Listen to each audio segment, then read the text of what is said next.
It's obviously been a long day for a lot of Americans, but I'd like to give you an opportunity to address some of your tweets from this morning. You tweeted, "When the looting starts, the shooting starts."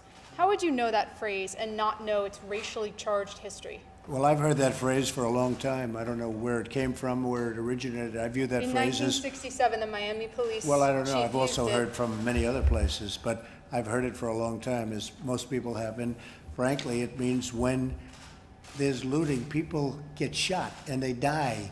And if you look at what happened last night and the night before, you see that. It's very common.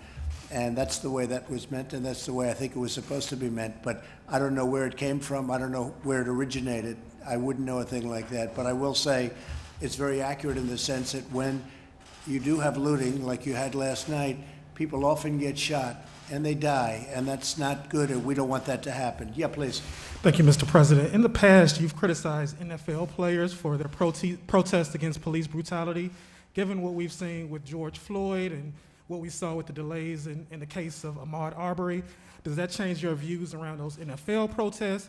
And also, given that you had a message for those in the streets in Minneapolis, do you have a statement to make about the police that are involved in such police brutality incidents? Yeah, I didn't like what I saw at all. I thought it was a terrible thing, a terrible picture. I think that it's sad in so many ways from the standpoint of the family. When you look at George Floyd and his family and you see what that's done to them, just a terrible thing.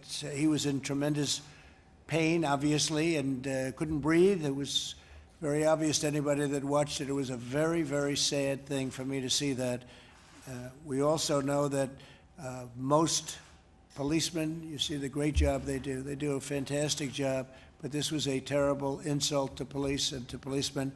And I know the Justice Department will, as you know, it's a local case, but I know the Justice Department is also looking at it very strongly. Does that change your views around like the NFL protests? Say it again, I can't. Does that change your views around the NFL protests on this issue? They were peaceful protests. Does that change your Yeah, it stance on should that be at a all? peaceful protest. I think really in memory of George Floyd, I think it should be peaceful. It's terrible. He spoke with his family today. Terrific people. I think it's so bad for the memory when you see a thing like that going on, and hopefully that won't happen tonight. And as you know, the National Guard has arrived, and they're there, but hopefully everything will be very different tonight. Last night was very sad on many different levels. Mr. President, Yeah. Mr. What's President. your conversation with the Floyd family after the Rose Garden event? What was the thing you were trying to impress upon them, and did they have a message for you? Well, I just expressed my sorrow. That was a horrible thing to witness, and I've seen bad things. I've seen many bad things, and that was just a horrible thing to witness and to watch.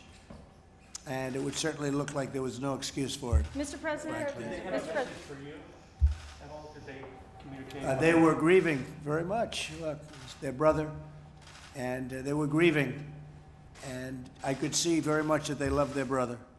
Mr. President, do you believe that there's a problem with police brutality in America? And if you do, what would you do about it? Well, I think that police brutality certainly is something that we've been hearing about, reading about, studying. I have for many years. And we all have to say, and I think most people would admit, that most of the police men and women that I've seen have been outstanding. When you have something like this happen, you look at it and you just say, how does a thing like that happen? Because it just seems so bad to watch. But our police have been very outstanding. Our crime rates are way down right now in this country, and way down. The police have done a great job. Something like this happens and you really say, that's so bad in so many different ways and so unfortunate.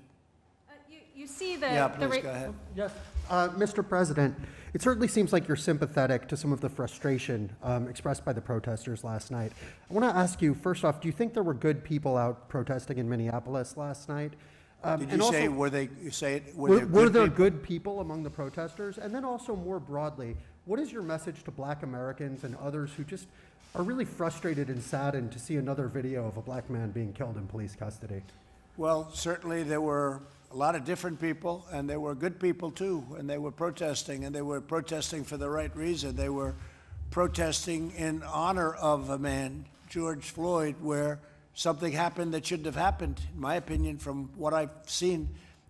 Certainly something happened that shouldn't have happened. And yeah, you had a lot of people out there that were protesting out of sorrow, and then you had people that got out of control, some people. And they did I think they did a great disservice to their state and to their city and to really our country, what they did last night. And we brought in the National Guard today, and they're there, and that won't happen again. It can't happen again. We can never let that happen again. That was run by the mayor of a city, and it got, in all fairness to him, he was in a tough position, but I don't think they were very well prepared. But we brought in the National Guard. They'll be very prepared tonight. Thank you all very much. Thank you.